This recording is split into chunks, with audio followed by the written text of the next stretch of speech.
Welcome back. B Jayashree ಅವರೇ, ನಾವು ಗುಬ್ಬಿ ವೀರಣ್ಣವ್ರ ಹೆಸರನ್ನು ಯಾವತ್ತಿಗೂ ಕೇಳ್ತೀವಿ. ಆದರೆ ಅನೇಕರಿಗೆ ಈಗ ಗುಬ್ಬಿ ವೀರಣ್ಣವರು ಹೇಗೆ ನಾಟಕ ಕಂಪ್ನಿ ಇತ್ತು, ಗುಬ್ಬಿ ವೀರಣ್ಣ ನಾಟಕ ಕಂಪ್ನಿ, ಡಾಕ್ಟರ್ ರಾಜ್ಕುಮಾರ್ ಅವರ ಮಾತು ಬಂದಾಗಲೆಲ್ಲ ಗುಬ್ಬಿ ವೀರಣ್ಣವ್ರ ಹೆಸರು ಕೇಳ್ತೀವಿ. ಪ್ರಾಯಶಃ ಮರಾಠಿಯಲ್ಲಿ ಬಾಲಗಂಧರ್ವರ ರೀತಿಯಲ್ಲಿ ಇಲ್ಲೊಂದು ನಾಟಕ ರತ್ನ ಅಂತಕ್ಕಂಥ ನಿಮ್ಮ ಒಂದು ಏನು ನೆನಪಿನಲ್ಲಿ ಏನಿದೆ, ಅಜ್ಜನವರು ಗುಬ್ಬಿ ವೀರಣ್ಣವ್ರ ನೆನಪು ಏನಿದೆ? ನನಗಂತೂ ಅಲ್ಲಿ ಎಲ್ಲವೂ ಸಿಗ್ತಾಯಿತ್ತು. ಗುಬ್ಬಿ ಕಂಪ್ನಿನಲ್ಲಿ ಇಂಥದ್ದಿಲ್ಲ ಅಂತ ಹೇಳೋಕ್ಕಾಗ್ತಿರ್ಲಿಲ್ಲ. ಸಂಗೀತ ಕಲಿಯೋರಿಗೆ ಸಂಗೀತ ಹೇಳ್ಕೊಡ್ತಾಯಿದ್ರು, ತಬಲಾ, ವಯಲಿನ್ನು, ಹಾರ್ಮೋನಿಯಮ್ಮು, ಯಾರ್ಯಾರು ಏನೇನು ಕಲಿಬೇಕು ಅಂತಾರೋ ಅವ್ರಿಗೆ, ಓದಬೇಕು ಅಂತ ಅನ್ನೋರಿಗೆ ಓದಿಸ್ತಾಯಿದ್ರು. ಉದಾಹರಣೆಗೆ ನಮ್ಮ ಬಿ ವಿ ಕಾರಂತರು ಗುಬ್ಬಿ ಕಂಪ್ನಿಯಿಂದನೇ ಓದಬೇಕು ಅಂತ ಅಂದಾಗ, ನಾನು ಬನಾರಸ್ಗೆ ಹೋಗಿ ಓದಬೇಕು ಅಂತ ಅಂದಾಗ ನಂಬಲ್ಲ ಯಾರೂ, ಇವಾಗ ಇಡೀ ಕಂಪನಿ ಜನ ಅವರ ಸಂಬಳಗಳನ್ನು ಬಿಟ್ಟು ಹಾಕಿ ಅವರಿಗೆ ನೀವು ಓದಿ ಅಂತ ಹೇಳಿ ಕಳಿಸಿದ್ರು. ಯಾರಿಗೆ? ಬಿ ವಿ ಕಾರಂತರಿಗೆ. ಅವರು ಗುಬ್ಬಿ ಕಂಪನಿಯ ಆರ್ಟಿಸ್ಟ್ ಸಂಬಳದಲ್ಲಿ ಹೋಗಿ ಓದಿದ್ದು. ನೀವು ಕೂಡ ಬಾಲಕಲಾವಿದೆಯಾಗಿ ಅಭಿನಯಿಸಿದ್ದು? ಹಾಂ, ನಾನು 4 ವರ್ಷದವಳಿದ್ದಾಗ NSD ಬರೋಕ್ಕಿಂತ ಮುಂಚೆ? ಹೌದು, ನಾನು 4 ವರ್ಷದವಳಿದ್ದಾಗಲೇ ರಂಗಭೂಮಿಗೆ ಪ್ರವೇಶ ಮಾಡಿದ್ದಿತ್ತು. ಯಾವುದು ನಿಮ್ಮ ಮೊದಲ ಪಾತ್ರ? ವೇದ ಶಿಶು. ಮುಂಚೆ ಎಲ್ಲ ಸುಮ್ಮನೆ ಕೃಷ್ಣನ ಪಾತ್ರ ಇವೆಲ್ಲ ಮಾಡ್ತಾಯಿದ್ದೆ, ಏನು ಡೈಲಾಗ್ ಇರ್ತಿರ್ಲಿಲ್ಲ, ಜಸ್ಟ್ ಕುಣ್ಕೊಂಡು ಹಾಡ್ಕೊಂಡು. ಆಮೇಲೆ ನಂತರ ಬರ್ತಾ ಬರ್ತಾ ವೇದ ಶಿಶುಗಳು ಮೊದಲು ನಾನು ಮಾಡಿದಂಥ ಮಾತುಗಳು ಕೊಟ್ಟಂಥ ನಾಟಕ ಅದು, ಆಮೇಲೆ ಪಾತ್ರ ಅದು. ಬಟ್ ನಮ್ಮ ತಾತ ಮಾತ್ರ ಪ್ರತಿಯೊಂದೂ ಒಂದು ಅದ್ಭುತಗಳನ್ನು ಕ್ರಿಯೇಟ್ ಮಾಡ್ತಾ ಹೋಗೋರು. ದೊಡ್ಡ ನಾಟಕ ಕಂಪ್ನಿ ಅಂದರೆ ಎಷ್ಟು? 150 ಜನ ಇದ್ದರು ಸರ್, ಆರ್ಟಿಸ್ಟ್ಗಳು 100 ಜನ ಇದ್ದರು. 100 ಜನನೂ ದಶಾವತಾರದಲ್ಲಿ 3 ಪಾತ್ರ ಮಾಡೋರು, ಅಷ್ಟು ಸಾಕಾಗ್ತಾ ಇರಲಿಲ್ಲ. ಪ್ಲಸ್ ಒಂದು 50 ಜನ ಸ್ಟೇಜ್ ಮೇಲೆ ಬಂದರೂ ಇನ್ನು 50 ಜನ ಬ್ಯಾಕ್ ಸ್ಟೇಜಲ್ಲಿರೋರು. ಯಾಕಂದ್ರೆ ನಾನು ಮರಾಠಿ ರಂಗಭೂಮಿಯನ್ನು ಕೂಡ ಗಮನಿಸ್ತೀನಿ. ಮರಾಠಿ ರಂಗಭೂಮಿಯಲ್ಲಿ ಇವತ್ತಿಗೂ ಕೂಡ ಪ್ರತಿಯೊಬ್ಬ ನಟ ತನ್ನ ಹಾಡುಗಳನ್ನು ತಾನು ಹಾಡ್ತಾನೆ. ನಮ್ಮಲ್ಲಿಲ್ಲ, ನಮ್ಮಲ್ಲಿ ಒಲವು ಸೀರಿಯಲ್ ಕಡೆ ಜಾಸ್ತಿ ಆಗಿದೆ. ಭಾಷೆ ಮೇಲೂ ಕೂಡ ಅಷ್ಟೊಂದು, ಭಾಷೆ ಮೇಲೆ ಕಂಟ್ರೋಲೇ ಇಲ್ಲ ಯಾರಿಗೂ. ಹೇಳಿದ್ರೆ ಏನು ನಾವು ಮಾತಾಡೋದು ಯಾವತ್ತಿಗೂ ಅನಿಸುತ್ತೆ, ಪ್ರಾಯಶಃ ಬೇಸರದಿಂದ ಹೇಳಬೇಕಾಗತ್ತೆ, ನಮ್ಮ ಪ್ರಸಿದ್ಧ ಚಿತ್ರನಟರಿಗೂ ಕೂಡ ಒಳ್ಳೆ ಕನ್ನಡ ಮಾತಾಡುವಂಥ ಬರಲ್ಲ. ತಪ್ಪು ತಿಳ್ಕೊತಾರೆ ಏನಾದ್ರು ಹೇಳಿದ್ರೆ, ಆದ್ರೂ ಬರಲ್ಲ. ಏನೋ ಒಂದು ನಾವು ಇದನ್ನು ಈ ಥರ ಮಾತಾಡ್ತಿರಲ್ಲ ಅಂತಂದರೆ ಕನ್ನಡನೇ, ಹೆಂಗೆ ಮಾತಾಡಿದ್ರೆ ಅದು ಕನ್ನಡನೇ ಅಂತ ಅಂತಾರೆ. ಏನು ಅದಕ್ಕೆ ಒತ್ತು ಕೊಡಬೇಕು ಅಂತ ರೂಲಾ ಅಂತಾರೆ. ಕಷ್ಟ ಇವಾಗಿನ. ಮೊದಲು ಆ ರೀತಿ ಇತ್ತು. ಈಗ ಡಾಕ್ಟರ್ ರಾಜ್ಕುಮಾರ್ ಪ್ರಾಯಶಃ ರಂಗಭೂಮಿಯಲ್ಲೂ ಸೈ ಅನ್ಸ್ಕೊಂಡವರು, ಚಿತ್ರರಂಗದಲ್ಲೂ ಸೈ ಅನ್ಸ್ಕೊಂಡ್ರು. ಬಟ್ ಕನ್ನಡದಲ್ಲಿ ಆ ಕನೆಕ್ಟ್ ಇಲ್ಲ ಅಂತ ಅನ್ಕೋತೀನಿ. ರಂಗಭೂಮಿ ಮತ್ತು ಸಿನಿಮಾ ಎರಡೂ ಕೂಡ ಬೇರೆ ಬೇರೆ. ಬೆಂಗಾಲಿ ಮತ್ತು ಮರಾಠಿಯಲ್ಲಿ ಆ ಪ್ರಾಯಶಃ ರಂಗಭೂಮಿಯಲ್ಲಿ ಆರ್ಟಿಸ್ಟ್ಗಳೇ ಬರ್ತಾರೆ, ನಾವು ಥಿಯೇಟ್ರಿಗೆ ಹೋಗ್ಬೇಕು, ನಮಗೆ ರಿಹರ್ಸಲ್ ಇದೆ. ದೊಡ್ಡ ಸ್ಟಾರ್ಸ್ಗಳು ಕೂಡ ರಂಗಭೂಮಿಯಲ್ಲಿ ಕೆಲಸ. ಹೌದು, ನಾನು ಕೇಳ್ಕೊಂಡಿದ್ದೀನಿ, ಅಲ್ಲಿ ಬೇರೆ ಕಡೆ ಬರ್ತಾರೆ, ನೀವು ಯಾಕೆ ಅವ್ರನ್ನ ಬಿಟ್ಕೊಡಲ್ಲ, ಅಥವಾ ಆರ್ಟಿಸ್ಟ್ಗಳು ನೀವು ಯಾಕೆ ಬರಲ್ಲ ಅಂತಂದರೆ, ಅವರೆಲ್ಲ ದೊಡ್ಡವ್ರಮ್ಮ, ನಾವು ಬರೋಕ್ಕಾಗಲ್ಲ ಅಂತಾರೆ. ಡೈರೆಕ್ಟ್ರುಗಳು ಏನಂತಾರೆ, ನಾವು ಬಿಟ್ಕೊಡೋಕೆ ರೆಡಿ ಅಂತಾರೆ. ಬಟ್ ಅವ್ರು ಕೇಳಿದಾಗ, ಹಂಗಾರೆ ನೀನು ಅಲ್ಲೇ ಇದ್ಬಿಡಪ್ಪ, ಇಲ್ಲಿ ಬರಬೇಡ ಅಂದರೆ ಡಬಲ್ ಗೇಮ್ ಮಾಡೋದು. ಅದರಿಂದ ಎಲ್ಲರೂ ಮಾಡ್ತಾರೆ ಅಂತ ಹೇಳಲ್ಲ, ಕೆಲವರು ಮಾಡ್ತಾರೆ, ಏನು ಮಾಡೋಕ್ಕಾಗುತ್ತೆ. ಅವ್ರಿಗೂ ನಮ್ಮದು ಹೊಟ್ಟೆಪಾಡು ಮೇಡಮ್ ಅಂತಾರೆ.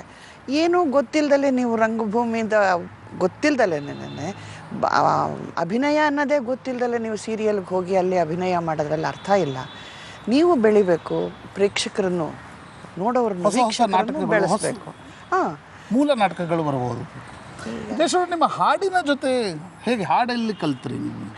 ಸರ್, ಅದು ಚಿಕ್ಕ ವಯಸ್ಸಿನಲ್ಲಿ ಕಂಪ್ನಿನಲ್ಲೇ ಇದ್ದಾಗ ನೋಡಿ ಕೇಳಿ. ಹೌದು, ಏಕೆಂತಂದರೆ ನಾವು ಮಾಡ್ತಾ ಇದ್ದಾಗ ಅವಾಗ ನಮಗೆ ಮೈಕ್ಸ್ ಇರಲಿಲ್ಲ, ಹಾಗೆಯೇ ಕೂಗಿ ಹೇಳಬೇಕಾಗ್ತಿತ್ತು. ಸೊ ಪ್ರೊಜೆಕ್ಷನ್ ಅನ್ನೋದು ಶುರುವಾಯಿತು ಅಲ್ಲಿಂದ.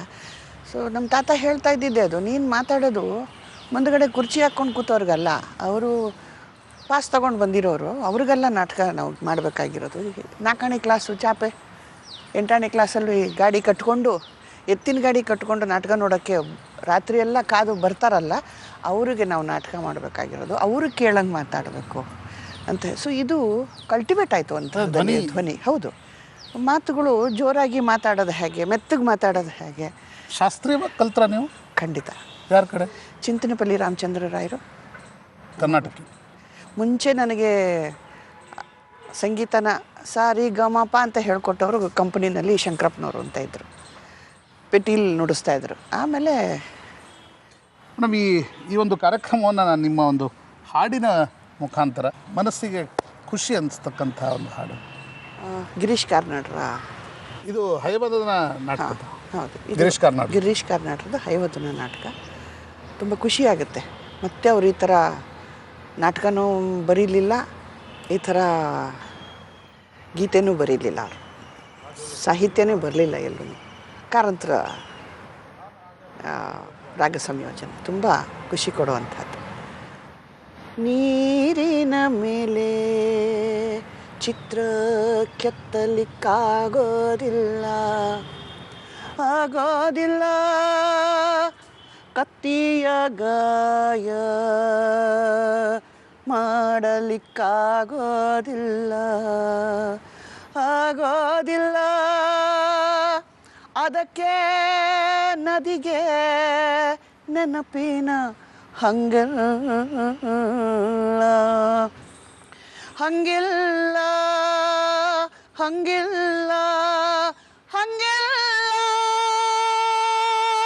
ನದಿಗೆ ಬರೇ ಜಲಪಾತದ್ದೇ ಸೆಳೆವು, ಕಿಲ್ಕಿಲ್ಲಂತ ನಕ್ಕು ಹುಲ್ಲಿಗೆ ಕಚ್ಚಗುಳಿ ಇಟ್ಟು ಸೆಡವು ಮುರಿದು ಮಡುವಿನ ಹೊಕ್ಕಳಲ್ಲಿ ತಿರುಗಣ ತಿರುವಿ ತರ ಎಲೆವು ಗುಡಿಯಾಡಿಸಿ ಬೆಳ್ಳಿಯ ಬಲೆಯಳು ನೀರ ಹಾವನೇದು,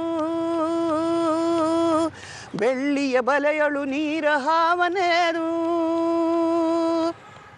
ಬಿದಿರು ಎಲೆಗಳ ಪಾಚಿ ಚಾಚಿದ ರತ್ನಗಂಬಳಿಯ ಮೇಲೆ ಕಪ್ಪೆ ಹಾರಿಸಿ ಕುಣಿದು ಕುಪ್ಪಳಿಸಿ ಹಾರಿ ಹಾರಿ ಭೋರಿಟ್ಟು ಮೆರಿತಾಳ ನದಿ ನದಿ ನದಿ, ದಂಡೆಯ ಬೆದರು ಗೊಂಬೆಗೆ ಮಾತ್ರ ತಲೆಯ ಗಡಿಗೆಯ ತುಂಬ, ಗಡಿಗೆಯ ತುಂಬ ಮಾಸಿದ ಮುಖ, ಅದ್ಭುತ. ಮೈ ತುಂಬ ನೆನಪಿನ ಗಾಯ, ನೆನಪಿನ ಗಾಯ, ನೆನಪಿನ ಗಾಯ, ನೆನಪಿನ ಗಾಯ. ತುಂಬ ಅದ್ಭುತ ವಾಕ್ಯ ಬಾತ್ ಮ್ಯಾಮ್. ತುಂಬ ಧನ್ಯವಾದಗಳು. ನೀವು ಇಂಡಿಯಾ ಗೇಟ್ ಜೊತೆ ಇಷ್ಟು ಸಮಯ ಕೊಟ್ಟು ಮಾತನಾಡಿದ್ದಕ್ಕಾಗಿ ಧನ್ಯವಾದಗಳು. ನಿಮ್ಮ ರಾಜ್ಯಸಭೆ ಅವಧಿ ಮುಗಿದ ತಕ್ಷಣ ಇನ್ನೂ ಒಳ್ಳೆ ನಾಟಕಗಳು ಕನ್ನಡಕ್ಕೆ ಸಿಗಲಿ ಅಂತ ಕೇಳ್ತೀನಿ. ಥ್ಯಾಂಕ್ ಯು ಸರ್, ಧನ್ಯವಾದಗಳು ಸರ್. ಇವಿಷ್ಟು ಪ್ರಸಿದ್ಧ ರಂಗಕರ್ಮಿ ರಾಜ್ಯಸಭಾ ಸದಸ್ಯೆ ಬಿ ಜಯಶ್ರೀ ಅವರೊಂದಿಗಿನ ಮಾತುಗಳು. ಈಗೊಂದು ಬ್ರೇಕ್ನ ನಂತರ ನಿಮಗೆ ತೋರಿಸ್ತೀನಿ ದೆಹಲಿಯಲ್ಲಿ ಆಡ್ ಈವನ್ ಪ್ಲ್ಯಾನ್ ಬಗ್ಗೆ ಏನು ನಡೀತಿದೆ ಎನ್ನುವುದರ ಬಗ್ಗೆ ಒಂದಿಷ್ಟು ಮಾಹಿತಿಗಳು.